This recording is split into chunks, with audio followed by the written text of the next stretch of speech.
এবং ছাত্র বন্ধুদেরকে অভিনন্দন জানিয়ে তাদেরকে বলবো, দেশে শান্তি শৃঙ্খলা রক্ষা করা এখন তাদের সবচেয়ে বড় দায়িত্ব এবং সে দায়িত্ব পালনে তারা ব্যর্থ হবে না, এটাই আমি আশা করি। বঙ্গবন্ধু ৩২-এর বাড়ি যেভাবে জ্বলতে পুড়তে ধ্বংস হতে দেখলাম, তার আগে আমার মৃত্যু হলে অনেক ভালো হতো।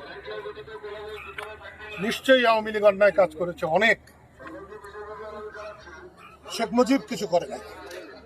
আসলে দেশে একটা বিপ্লব ঘটে গেছে। আমি ছাত্রদের এই সফল আন্দোলনকে অভিনন্দন জানাই। বঙ্গবন্ধু আর শেখ হাসিনা কোনো মতে এক কথা নয়। বঙ্গবন্ধু জাতির পিতা, স্বাধীনতার মহানায়ক।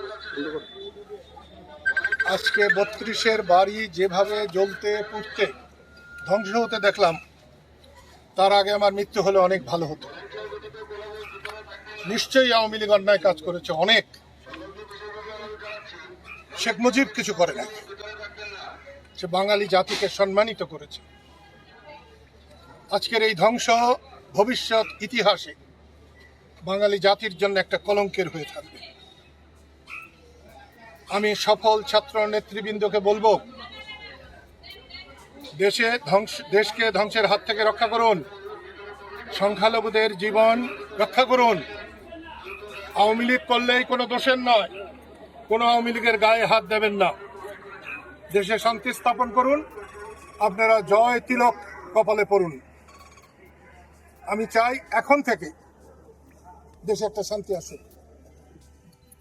অধ্যাপক ইউনূসকে তত্ত্বাবধায়ক সরকারের বা অন্তর্বর্তীকালীন সরকারের প্রধান করা হয়েছে, আমি তাকে অভিনন্দন জানাই। এবং তার এখন এক মুহূর্ত প্যারিসে বসে থাকার কোনো মনে হয় না। দেশে শান্তি শৃঙ্খলা আনতে না পারলে তারও পরিণতি এরকম হবে। সেই জন্য আমি সবাইকে ধৈর্য ধরতে বলছি, সবাইকে নিয়ন্ত্রণের মধ্যে থাকতে বলছি এবং ছাত্র বন্ধুদেরকে অভিনন্দন জানিয়ে তাদেরকে বলবো, দেশে শান্তি শৃঙ্খলা রক্ষা করা এখন তাদের সবচেয়ে বড় দায়িত্ব এবং সে দায়িত্ব পালনে তারা ব্যর্থ হবে না, এটাই আমি আশা করি।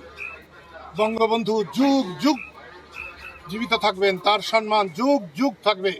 যারা এই অপকর্ম করছে তাদের একদিন না একদিন বিচার হবেই হবে। ধন্যবাদ। একটা প্রশ্ন ছিল, সার্বিকভাবে দেশের শেখ হাসিনা পদত্যাগ করেছে, তারপর থেকে দেশের যে অবস্থা, অর্থাৎ রাত হলেই একটা আতঙ্ক থাকছে, সাধারণ মানুষ লুটপাট হচ্ছে, হিন্দুদের বাড়িঘরগুলোতে হামলা হচ্ছে, এই বিষয়ে আসলে আপনি কিভাবে দেখছেন? এটা কাজটা মোটেই ভালো না। সফল আন্দোলনকারীদের এটা দায়িত্ব নেওয়া দরকার। প্রশাসন যারা আছে তাদের দায়িত্ব নেওয়া দরকার। বিশেষ করে সেনাবাহিনীর লোকদের এর সম্পূর্ণ দায়িত্ব নেওয়া দরকার। হঠাৎ করে যে প্রধানমন্ত্রী শেখ হাসিনা চলে গেল, আওয়ামী লীগের নেতাকর্মীরা যারা রয়েছে তাদের কি দরকার ছিল? আওয়ামী লীগের নেতাকর্মীদের কিচ্ছু হবে না। বঙ্গবন্ধুর হত্যার মধ্য দিয়ে যে বিপর্যয় এসেছিল, এটা তার চেয়ে বড় বিপর্যয় নয়। হ্যাঁ, কিছুটা সময় তাদের ভয় যাবে, ভীতি যাবে, কষ্ট যাবে, কিন্তু এটা একেবারে কিয়ামত হয়ে যাবে না।